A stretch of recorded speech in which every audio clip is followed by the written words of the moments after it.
En 2023, la France est le pays européen avec l'indice de sécurité le plus faible d'Europe après la Biélorussie. Et face à cette réalité préoccupante, j'avais envie d'aborder un sujet qui m'inquiète de plus en plus, en particulier à Paris, mais pas que. Je parle des vols de montres de luxe. Donc dans cette vidéo, on va essayer de comprendre pourquoi ces vols deviennent de plus en plus fréquents et comment vous pouvez vous protéger pour éviter de devenir la prochaine victime.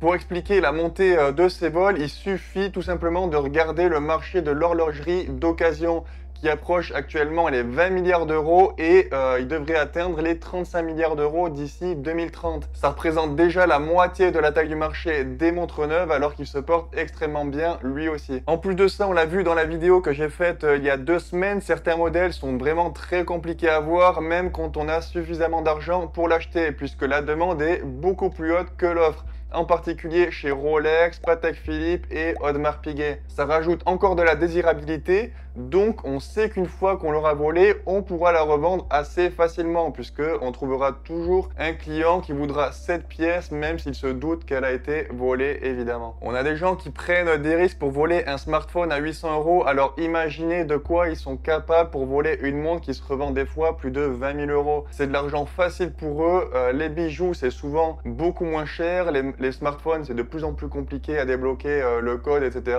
Les voitures, ça demande une logistique sans faille. Donc, il n'existe rien de plus rentable qu'un vol de montre. En moins d'une minute, vous pouvez voler un objet qui vaut des dizaines de milliers d'euros et le revendre dans la même journée sans aucune difficulté. Et du coup, à cause de ça, en France, les vols de montres de luxe ont augmenté de plus de 30% entre 2021 et 2022. Et ils prévoient encore une augmentation de 23% en 2023 grâce aux données qu'on a jusqu'à aujourd'hui. Il y a même une brigade spécialisée qui a été mise en place à Paris récemment qui s'occupe uniquement des vols de montres de luxe. 90% de ces vols concernent des modèles masculins et la plupart c'est pendant des cambriolages, mais il y a aussi beaucoup de vols par ruse. Donc c'est des vols en fait où vous n'allez pas vous en rendre compte tout de suite que vous avez été volé. Et en général c'est des pickpockets, mais il y a aussi évidemment des vols avec violence. Donc en général c'est un groupe de personnes qui vient vous agresser pour vous arracher votre montre et si vous coopérez pas, ça peut aller très loin. La marque la plus volée, c'est évidemment Rolex, suivi de loin par Omega, ensuite Breitling, Tag Heuer, Cartier. Les propriétaires d'Audemars Piguet, Patek Philippe et Richard Mille sont aussi des cibles privilégiées.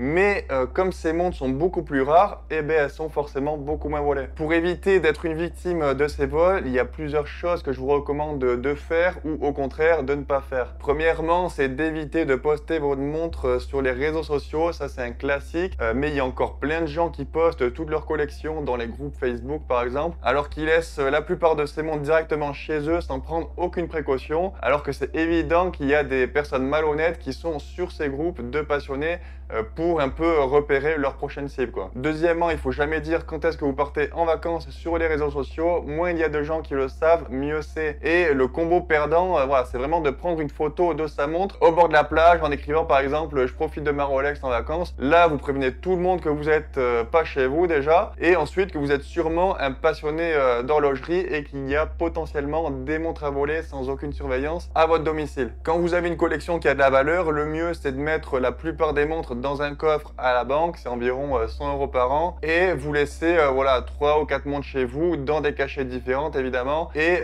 vous faites un espèce de roulement tous les 2 mois par exemple, vous allez mettre ces montres dans le coffre à la banque et vous allez en prendre d'autres, etc. Ça vous permettra de ne jamais vous faire voler toute la collection en une seule fois. Vous pouvez aussi mettre un coffre-fort directement chez vous, même si ça sera jamais aussi sécurisé que dans une banque, mais vous pouvez en mettre un deuxième, un du coup assez facile à trouver, avec de la camelote dedans et un autre beaucoup mieux caché avec vos vrais objets de valeur. En général, ils vont s'arrêter de chercher après avoir trouvé le premier, à moins qu'ils soient au courant que vous avez beaucoup plus d'objets de valeur parce que vous les avez montrés sur les réseaux sociaux par exemple. Bon, après évidemment, c'est toujours bien d'avoir une alarme, même si c'est pas ça qui va arrêter des cambrioleurs expérimentés malheureusement. Ils savent très bien qu'ils ont le temps de tout fouiller avant que quelqu'un arrive. Par contre, des caméras, ça peut énormément aider, mais c'est un peu plus plus cher niveau budget. Il existe aussi des assurances spécialisées dans les montres de luxe comme Watch Certificate. Par exemple, c'est entre 9 et 29 euros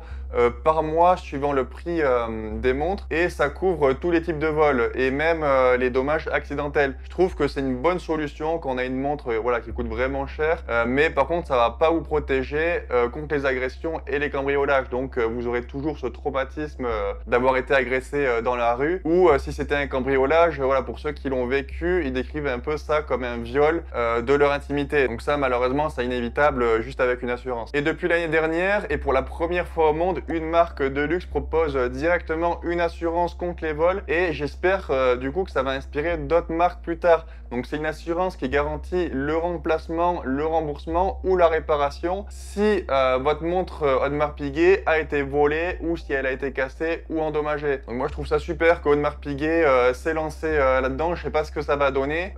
Ça serait bien d'avoir des statistiques, voir combien de montres ont été volées. Je sais pas si on aura ça, ça m'étonnerait. À mon avis, ils vont être plutôt assez opaques là-dessus. Mais voilà, j'espère que d'autres marques vont proposer ça. Après, avoir les conditions, en général dans les assurances, il y a beaucoup de conditions. Mais avoir, en tout cas, c'est un bon pas en avant, je trouve. Une autre solution qui a aussi ses limites, ce sont les fermoirs sécurisés qui sont impossibles à enlever sans clé. Le Calibre avait fait une vidéo là-dessus. C'est bien pour les vols par ruse, mais encore une fois, il y a très peu de chances que les agresseurs sachent que vous avez un fermoir sécurisé. Donc, ils vont quand même essayer et s'ils ont le temps, ils finiront même par vous forcer à l'enlever. Le mieux, c'est d'être toujours en manche longue en fait, même si c'est pas évident en été. Et quand un inconnu vous demande l'heure, vous sortez votre portable plutôt que votre montre. Certains disent qu'il vaut mieux porter la montre au poignet droit puisque voilà, ceux qui sont spécialisés apparemment dans ce style de vol sont habitués à repérer très vite ce que les gens portent au poignet gauche. J'ai aussi vu des commentaires comme quoi le mieux c'est d'avoir la vraie au coffre à la banque et une fausse au poignet, mais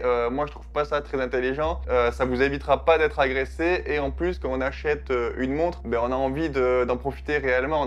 Normalement on n'a pas envie de porter une contrefaçon quoi. Donc finalement on se rend compte qu'il n'y a pas beaucoup de solutions 100% efficaces.